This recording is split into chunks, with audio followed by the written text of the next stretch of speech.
জানি না তুমি কি পড়ো, কি পড়ছো? হুম, কি পড়ছো? পড়ালেখা কতটুকু একে জিজ্ঞেস করতেছি। হুম,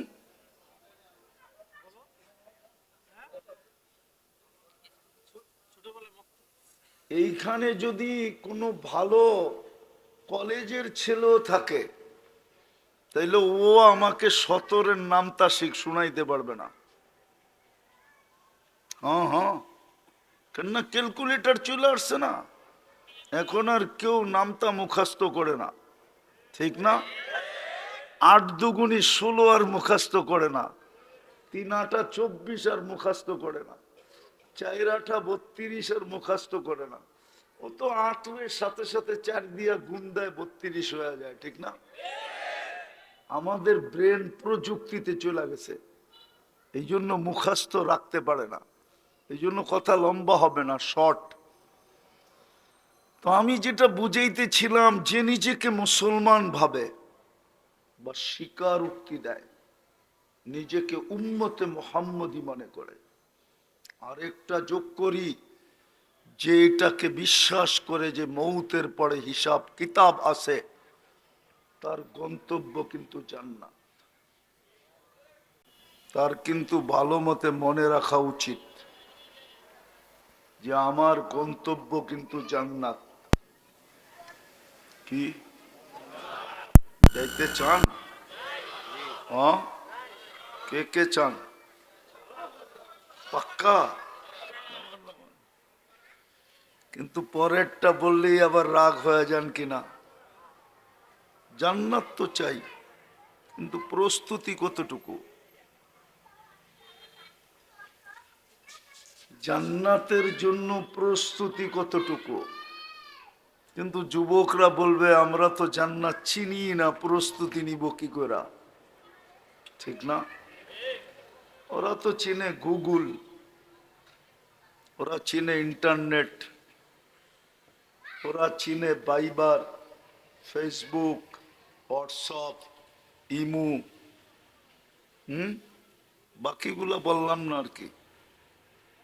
14 তারিখ। হুম হুম, জান্নাত তো চিনে না।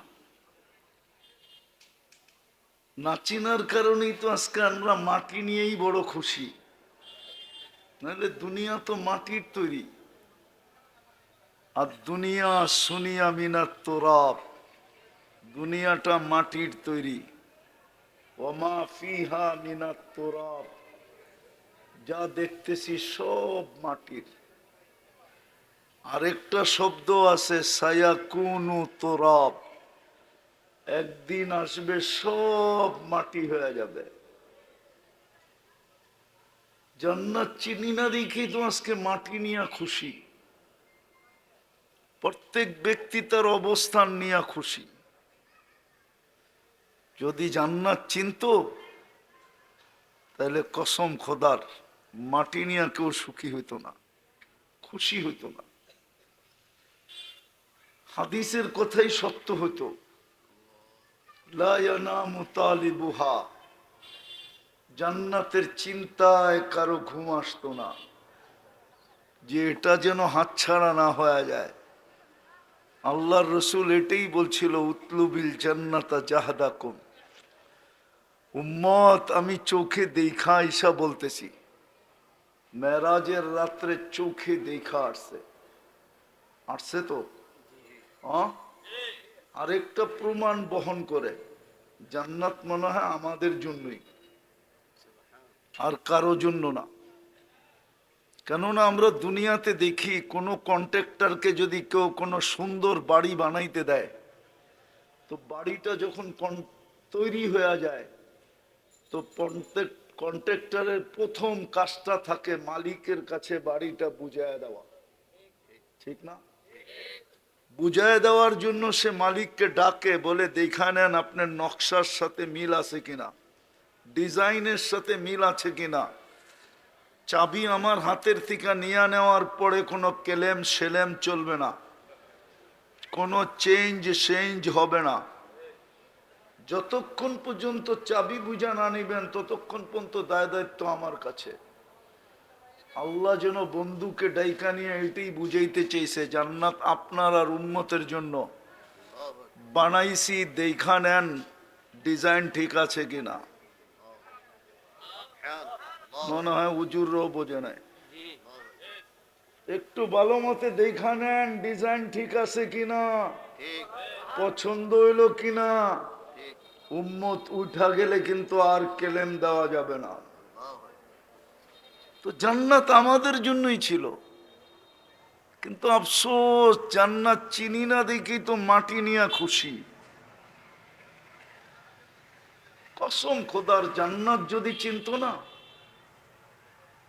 তাহলে আমার সমাজে দুটা জিনিস থাকতো না। একটা হইলো চাহিদার ভারে পুরুষ অতি তাড়াতাড়ি বুড়া হতো না। পরিবারের চাহিদার ভারে, চাহিদা বোঝেন, চাহিদা, বুড়া হতো না। আরেকটা হইলো অভিযোগের কষ্ট দিলে কোনোদিন লাগতো না। অভিযোগই থাকতো না, দিলে কোত্থেকে লাগবে। আমাদের সমাজে চাহিদা থাকতো না, কেননা যুবকও চাহিদা রাখত, সন্তানও মা বাবার কাছে চাহিদা রাখতো না। ও তো জান্নাত চিনে, ও বলতে সব তো জান্নাতেই মিলবে। 60-70 বৎসর না, ঠিক না? 60-70 বৎসর, তারপরেই তো জান্নাত, তারপরেই তো আরাম। তো যে নিজেকে মুসলমান ভাবে, খুব মনোযোগ, কথা লম্বা হবে না,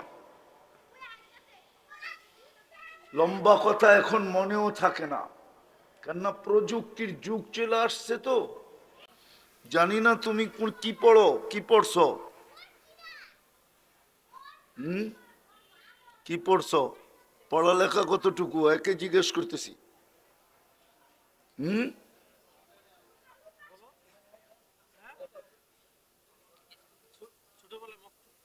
এইখানে যদি কোনো ভালো কলেজের ছেলেও থাকে তাইলে ও আমাকে 17-এর নামটা শুনাইতে পারবে না। হ্যাঁ হ্যাঁ, কেননা ক্যালকুলেটর চলে আসছে না, এখন আর কেউ নামটা মুখস্থ করে না, ঠিক না? 8 দুগুণী 16 আর মুখস্থ করে না, 3 8 24 আর মুখস্থ করে না, 4 8 32 আর মুখস্থ করে না। ও তো 8 সাথে সাথে 4 দিয়া গুণ দেয়, 32 হয়ে যায়, ঠিক না? আমাদের ব্রেন প্রযুক্তিতে চলে গেছে, এই জন্য মুখস্থ রাখতে পারে না, এই জন্য কথা লম্বা হবে না, শর্ট। তো আমি যেটা বুঝাইতেছিলাম, যে নিজেকে মুসলমান ভাবে বা স্বীকারোক্তি দেয়, নিজেকে উম্মতে মুহাম্মদী মনে করে, আরেকটা যোগ করি, যে এটাকে বিশ্বাস করে যে মৌতের পরে হিসাব কিতাব আছে, তার গন্তব্য কিন্তু জান্নাত। কিন্তু প্রশ্ন হলো প্রস্তুতি কতটুকু। আমরা তো মাটি নিয়েই সুখী। কোরআন তো এটাই বলে, আরাযীতুম বিল হায়াতিদ দুনিয়া, উম্মতে মুহাম্মাদি, যার জন্য আমি জান্নাত বানাইলাম, তোরা মাটি নিয়ে খুশি হইলি কি করা? এই দুনিয়ার মাটি নিয়ে ফুর্তি করিস কি করা? যাদের জন্য নূর দিয়া কাপড় বানাইলাম, কোন দর্জি বানাইলো না, আমি কুদরত দিয়া বানাইলাম, নূর দিয়া সুতা, নূরের থেকে কাপড়, কুদরত দিয়া বানাইলেন সেট, কুদরত দিয়া বানাইলেন লেহেঙ্গা, যেই লেহেঙ্গার কুচি থাকবে 3 কিলোমিটার ঘেরের। ওই পুরুষ আর ওই নারী দুনিয়ার পোশাক নিয়ে খুশি হলো কি করা? দুনিয়ার পোশাক নিয়ে ঝগড়া করে কি করা? আমাদের ঘরে বেশিরভাগ ঝগড়াই তো ব্র্যান্ডের জিনিস নিয়ে, পছন্দের জিনিস নিয়ে, ঠিক না? সত্য তো?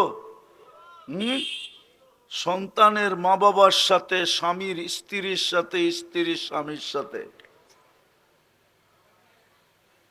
যার কাপড় আল্লাহ বানাবে কুদরত দিয়া, নূরের থেকে সুতা, সুতার থেকে কাপড়, ওটা শিলাবে কোনো দর্জি না, কুদরত দিয়ে শিলায় পাঠাবে।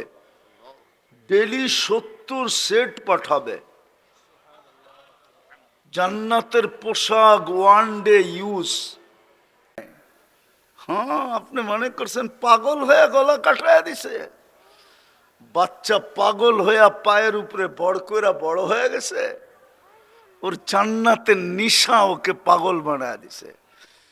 জান্নাত শুনতে শুনতে শুনতে শুনতে শুনতে শুনতে এতটুকু শুনছে যে চোখে দেখতে শুরু করছে। তারপরেই তো জান দেওয়া সহজ ছিল। আমার সমাজে তো জান্নাতই চিনে না, শুধু নামটা জানে, জান্নাত চিনে না। রাগ হয়ে যান না, না চিনার কারণেই আমাদের এই দুরবস্থা। মাটি লইয়া খুশি, নাইলে কোনোদিন এই উম্মত মাটি নিয়ে খুশি হতো না। দুনিয়ার দিকে তাকাইতই না। আলী রাদিয়াল্লাহু তাআলা আনহুর কথাই সত্য হতো, গুররি গায়রি, অন্যের দিকে তাকা, আমাদের দিকে তাকাইস না, আমরা তোর দিকে তাকানোর পাত্র না। আমরা তো সারাক্ষণ জান্নাত দেখি, তোর দিকে তাকাবো তো তাকাবো কখন? তোর ভিতরে আছে তো আছে কি? তুই তো শুধু দোকা আর দোকা। এই মজমায় প্রমাণ দেওয়া যাবে, যাদের বাবা নাই মা নাই দুনিয়াতে, একজনও এখানে নাই ডেলি মা বাবার জন্য 2 রাকাত নফল নামাজ পড়ে, একজনও নাই। যাদের মা বাবা নাই এখানে একজনও নাই ভিক্ষুক 5 টাকার কমে নেয় না, এখানে একজনও নাই যে ডেলি 2 টাকা মা বাবার নামে দান করে। এরকম অভ্যস্ত একজনও নাই। তাহলে বুঝা গেল সম্পর্কটা দোকারই ছিল, নাইলে বললাম কেন? দোকারই ছিল। তো যেটা বুঝাইতেছিলাম, গন্তব্য কিন্তু কি, প্রস্তুতি কতটুকু। কেননা 3 জিনিসকে তো বিশ্বাস করি, 3 জিনিসকে তো স্বীকারোক্তি দেই যে আমি মুসলমান, আমি উম্মতে মুহাম্মাদি, হিসাব কিতাব আমার জন্য অপেক্ষমান। 24 ঘন্টা চা ব্যয় করেন, লাতুসআলুন্না আনিন নাঈম। কাশিমপুরের মানুষ একটা নেয়ামতের হিসাব মিলায়া দিতে পারবেন না, একটা।